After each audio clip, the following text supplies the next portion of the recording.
Hello everyone, welcome to Student Talks. At ngayon, pag-uusapan natin ang automated industry. Pero may pagpupukusan tayong topic doon. Siyempre, malawak masyadong automated industry. Baka abutin tayo bukas. Kung, di ba? Pagpupokus tayo sa sasakyan lang muna. Susunod na episode yung iba. Wow. So ayun, pero syempre, simula muna. Ako si John Daniel Villamayor. And I'm Ian Megi. I'm Casey Sigawan. I'm John Rafael Bueno. And I'm Marian Cuba. So yun, kamusta? Butuan na. Syempre nga, kagaya na pinag-usapan natin, kasama sa automated industry yung nangyaring butuan kahapon, which is yung counting Yung counting machine, automated counting machine. So yun, kamusta pagboto kahapon? Ano nangyaring aberya sa inyo kahapon? Meron ba? Yun. Sa akin kahapon, Para naman may na-expect. Syempre. normal lang kasi. May chismis lang din. Yun nga sa akin kahapon na pag kumakapal yung shake niya sa kabilang page at natatabunan yung kabila, ayun, hindi na siya nakakount. Sayang. Natasayang yung boto, hindi siya nakakount talaga. So, makarelate, di ba siya butante? Hindi pa pwede ko makaulit yun. Hindi na. Hindi na nababasa. Sa akin naman, wala naman siya naging aperya. Sobrang tagal lang talaga niya i-read. Tapos parang sabi sa akin ng mga staff doon, ang tagal nung, ang haba siguro nung sagot mo sa exam. Kasi ang tagal niya talagang i-read, ang tagal kong nag-stay doon sa gilid. Tapos ayun, naging okay naman siya. Baka nag-expect Pero delikado yung Nag-expect ng score. Delikado yung matagal, kaya dapat sinecheck yung Normal resibo. talaga nagkakaroon ng error yun. Ayun, kaya chinek ko din talaga yung resibo.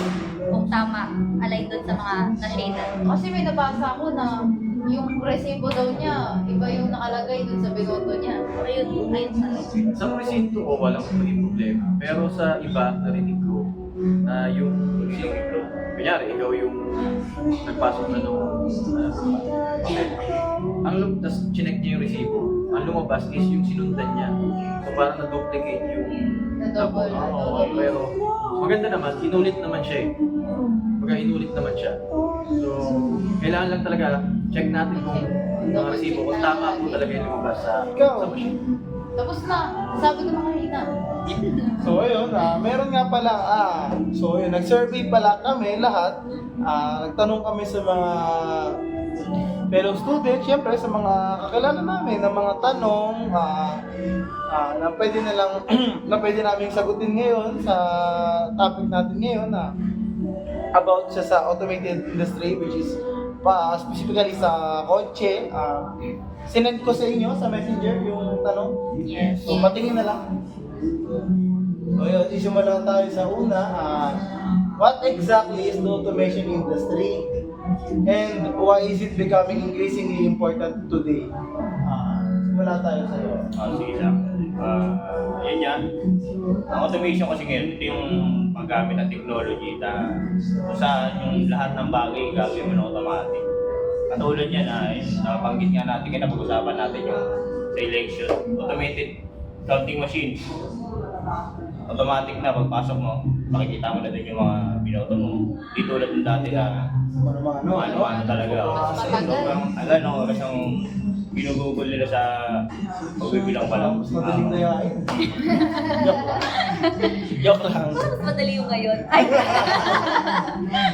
Wala talagang gabay. ayun yung nabanggit ni Kuya na hindi na kailangan ng manual doon sa nangyari ng election. So, mas nagiging time efficient dahil sa AI, dahil sa automation, sa presence ng automation. And also, nababawasan yung human error dahil nga automatic na yung nakaprogram na sila gawin yung isang bagay. So, mas less yung human error and mas less din yung nagagastos since hindi na super daming trabahador yung kailangan sa isang bagay. Para sa'yo kuya. Yung automation kasi automation industries, yung mga businesses na gumagamit ng technology na with little or no human help sa mga tasks. Ayun, katulad niya, tingin ko na yung automotive industry nga, syempre, kung yung sa alam na natin, nagmagamit ng technology like machines, yung mga robots, AIs, ganon, para syempre mapagaan yung trabaho ng mga tao. Sa akin, no, grabe talaga yung pag-advance ng technology. Ang dami na talagang sobrang napapadali yung trabaho ng mga tao. Dati, syempre, ang dami nang kailangan gawin, sobrang mano-mano pa, grabe yung pagod. Dahil sa automation industry, mas napapadali siya, nababawasan yung trabaho, human errors, kaya na sinabi. Yun, di lang siya sa transportation, pati sa manufacturing, no? Grabe talaga yung advance ng technology ngayon. Actually sa education industry din. Pati sa healthcare. Like example, nung midterm namin sa Oblique, yung shade lang din yung bigyan. Shout out kay Attorney AAA. Baka naman. Shout out to baka naman. Sir. Hindi, kasi ginawa niya kasi, di ba, nag-shade sa kami, niya kami ng test paper, pero shade lang. Tapos, pagpasok niya sa pag-picture niya, tapos tignan niya lang sa laptop niya, alam na agad yung score. Wala So, yung hindi na manual na checking. Hindi na kailangan paulit-ulit. Automatic na kita mo na. Pagsabi, hindi na kailangan sulat sa blackboard. Oo, wala. Nakita ang bagsak ko talaga. Hindi na magtatasa kami kung ito mali. Alam mo na agad. Kaya napapadali talaga ang buhay. So ayun, proceed tayo. Baka may tanong kayo. Ito, may isang tanong pa dito. How is data collected, used, and used to train self-create driving AI? So, sino? Muna. Sige, ito, sumagot Yung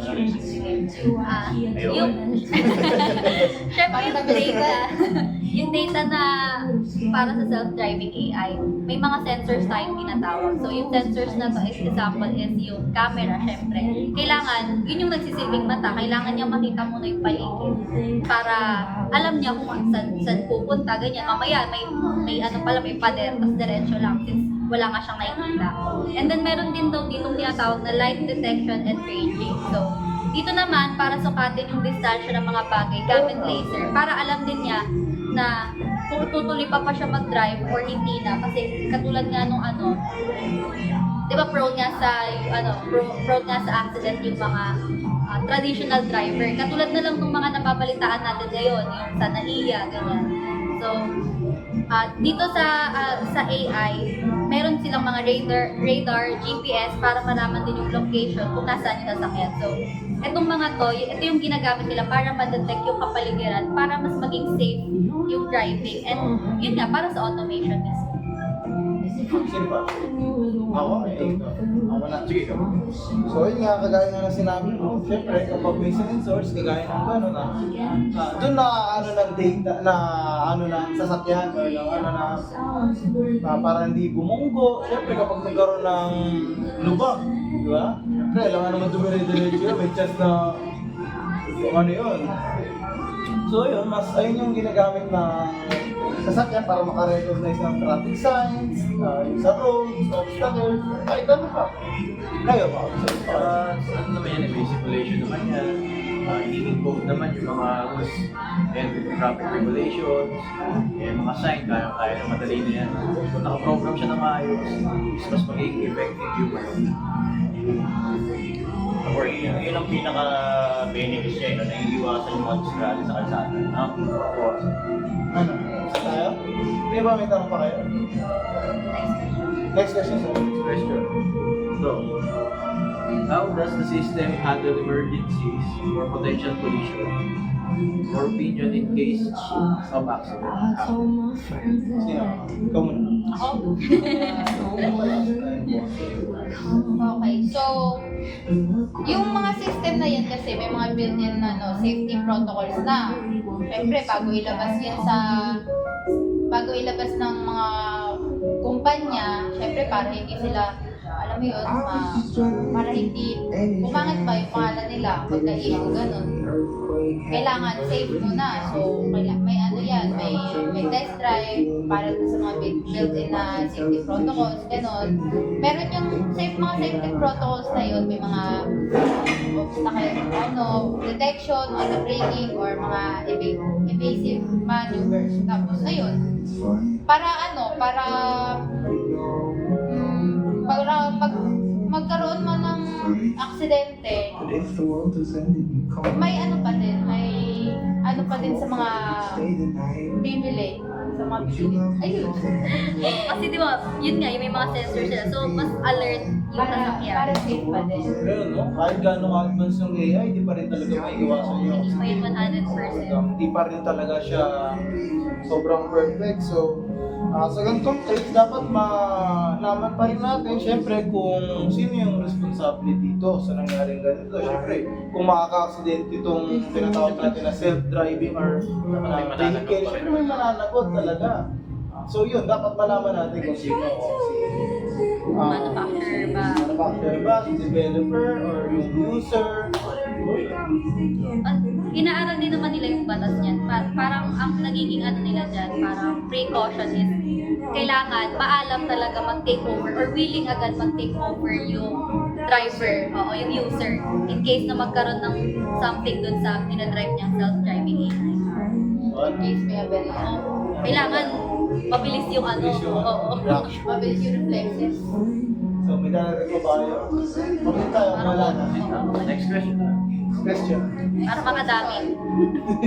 What role do automated cars play in reducing? Sorry. Parang galit. Ulit. Sabay. Kaya Ulit. Ah. So, what role do automated cars play in reducing human error on the road? So, sinong... Ikaw, nagkasalita ka dito. So, siyempre malaki. Siyempre, majority ng aksidente ay dahil sa human error eh, di ba? Yung mga kamote. Maraming gano'n. Madami. Siyempre, mga lalo pag lasing. Lalo dito sa Pilipinas. Lalo sa Pinas. Daming Bakit ganyan nga ba? na babalite. You tell me. Babalita. So, unang-una sa lahat, mga lasing, siyempre, may iba pa nga walang lisensya eh. Siyempre, kahit wala silang lisensya eh. So, Tapos pag na-distraction, kakatok sa mga puso natin. Ayun. pa yun, di ba? Mga naman po, kahit piso lang. So, siyempre, malaki ang factor ng